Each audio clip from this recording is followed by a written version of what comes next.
أعوذ بالله من الشيطان الرجيم بسم الله الرحمن الرحيم. போர்கள் ஒரு கண்ணோட்டம். நபி ஸல்லல்லாஹு அலைஹி வஸல்லம் கலந்து கொண்ட போர்கள், நபி ஸல்லல்லாஹு அலைஹி வஸல்லம் அனுப்பி வைத்த படைப்பிரிவுகள் மற்றும் குழுக்கள் ஆகியவற்றின் நிலைமைகள், பின் விளைவுகள், மாற்றங்கள் பற்றி நாம் ஆய்வு மேற்கொண்டாலும் சரி அல்லது வேறு யார் ஆய்வு செய்தாலும் கீழ்க்கண்ட முடிவுக்கே வர வேண்டும். நபி ஸல்லல்லாஹு அலைஹி வஸல்லம் இறை தூதர்களில் தலை சிறந்து விளங்கியது போன்றே அனுபவம் வாய்ந்த ஒரு ராஜ தந்திரியாகவும் நிபுணத்துவம் நிறைந்த தலை சிறந்த தளபதியாகவும் விளங்கினார்கள். போரில் பல அனுபவம் பெற்ற தளபதிகளையும் தனது நுண்ணறிவால் மிஞ்சி இருந்தார்கள்.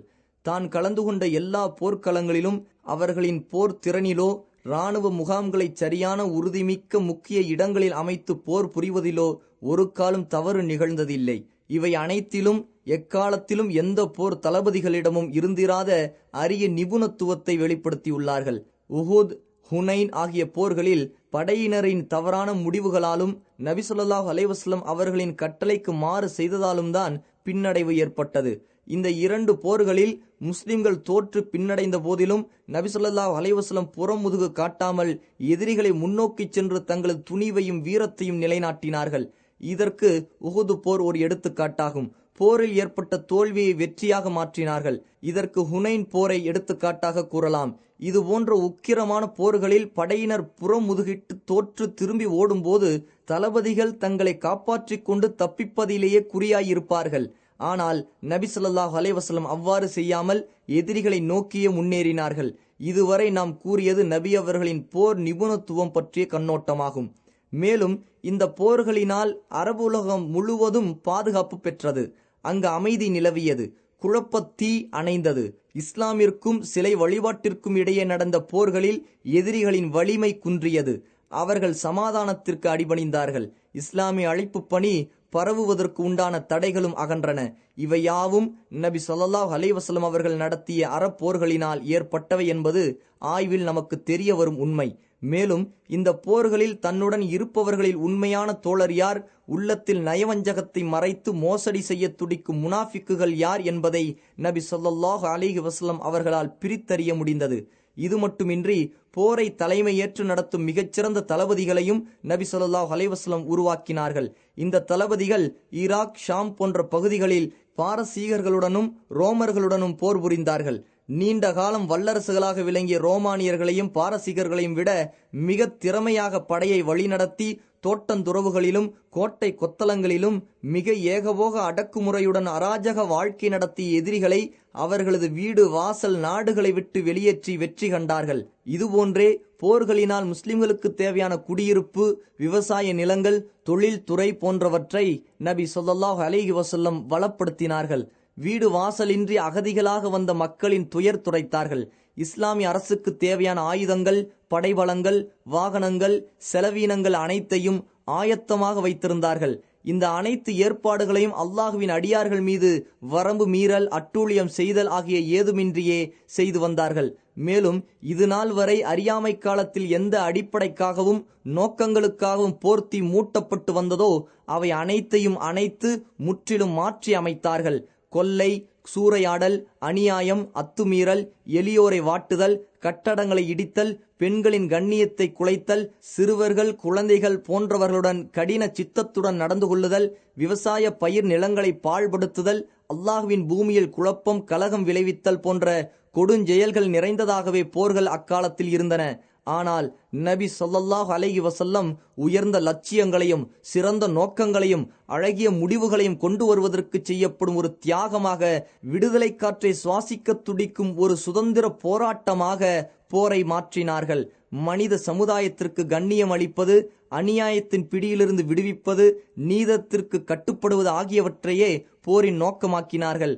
பலமானவர் பலமில்லாதவரை சுரண்டி வாழும் தீய அமைப்பிலிருந்து விலக்கி பலமில்லாதவரை பலமுள்ளவராக்கி தனது நியாயத்தை அடைந்து கொள்ளும் நல்லமைப்பிற்கு மனித சமுதாயத்தை கொண்டு வருவதையே போரின் லட்சியமாக்கினார்கள்.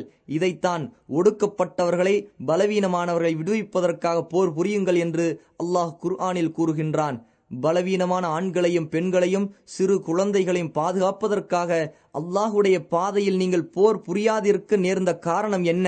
அவர்களோ இறைவனை நோக்கி, எங்கள் இறைவா, அநியாயக்காரர்கள் வசிக்கும் இந்த ஊரிலிருந்து எங்களை வெளியேற்று, நீ எங்களுக்கு உன்னிடமிருந்து பாதுகாவலரையும் ஏற்படுத்து, நீ எங்களுக்கு உன்னிடமிருந்து உதவி செய்பவரையும் ஏற்படுத்து என்று பிரார்த்தனை செய்த வண்ணமாயிருக்கின்றார்கள். அல் குர்ஆன் அத்தியாயம் 4 வசனம் 75. ஆகவே மோசடி, அநியாயம், அழிச்சாட்டியம், பாவங்கள், அத்துமீறல் ஆகிய அனைத்தில் இருந்தும் அல்லாஹ்வின் பூமியை சுத்தப்படுத்தி அதில் அமைதி, பாதுகாப்பு, அன்பு, மனிதநேயம் ஆகியவற்றை பரப்புவதும் நிலைநாட்டுவதும் தான் ஜிஹாத்தின் நோக்கமாகும். மேலும் போருக்கென மிக உயர்ந்த சட்ட ஒழுங்குகளை வரையறுத்து அவற்றை தனது தளபதிகளும் படைகளும் பின்பற்ற வேண்டுமென கட்டாயமாக்கினார்கள். எந்த விதத்திலும் இச்சட்டங்கள் மீறப்படுவதை நபி ஸல்லல்லாஹு அலைஹி வஸல்லம் அனுமதிக்கவில்லை. சுலைமான் இப்னு புரைதா ரலியல்லாஹு அன்ஹு தனது தந்தையின் வாயிலாக அறிவிக்கின்றார், நபி ஸல்லல்லாஹு அலைஹி வஸல்லம் பெரிய அல்லது சிறிய படைக்கு தளபதியை நியமித்தால், நீங்கள் அல்லாஹுவை அஞ்சுங்கள், உங்களது படையினரிடத்தில் நல்ல முறையில் நடந்து கொள்ளுங்கள் என தளபதிக்கு விசேஷமாக வலியுறுத்தி உபதேசம் புரிந்துவிட்டு அவருக்கும் படையினருக்கும் சேர்த்து கீழ்காணும் உபதேசம் செய்வார்கள். அல்லாஹுவின் பாதையில் அல்லாஹுவின் பெயரால் போரிடுங்கள், அல்லாஹுவை நிராகரிப்போருடன் போர் செய்யுங்கள், போரிடுங்கள், களவாடாதீர்கள், மோசடி செய்யாதீர்கள், உறுப்புகளை சிதைக்காதீர்கள், குழந்தைகளை கொல்லாதீர்கள், மேலும் நீங்கள் எளிதாக்குங்கள், சிரமமாக்காதீர்கள், அமைதியை நிலைநாட்டுங்கள், வெறுப்படைய செய்யாதீர்கள். ஆதாரம் சஹீஹ் முஸ்லிம், முஹ்ஜமுத் தப்ரானி.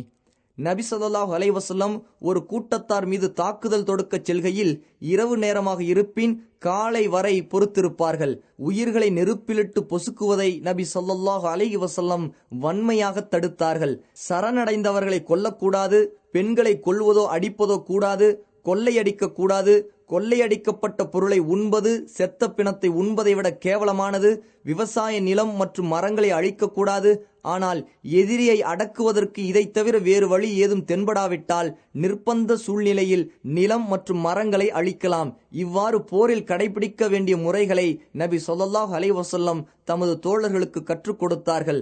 மேலும் மக்கா வெற்றியின் போது காயம்பட்டோரை தாக்காதீர்கள், புறமுதுகு காட்டி ஓடுபவரை துரத்தாதீர்கள், கைதிகளை கொல்லாதீர்கள் என ஆணை பிறப்பித்தார்கள்.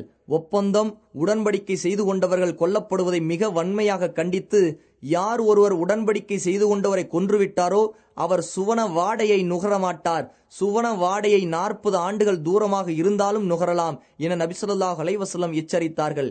இன்னும் பல உயர்வான அடிப்படைகளை உருவாக்கியதன் மூலம் அறியாமைக்கால அசுத்தத்தை விட்டு போர்களை சுத்தமாக்கி அவற்றை புனித போராக, மனிதநேயமிக்க ஜிஹாதாக மாற்றினார்கள். ஆதாரம் ஜாதுல் மஆத்.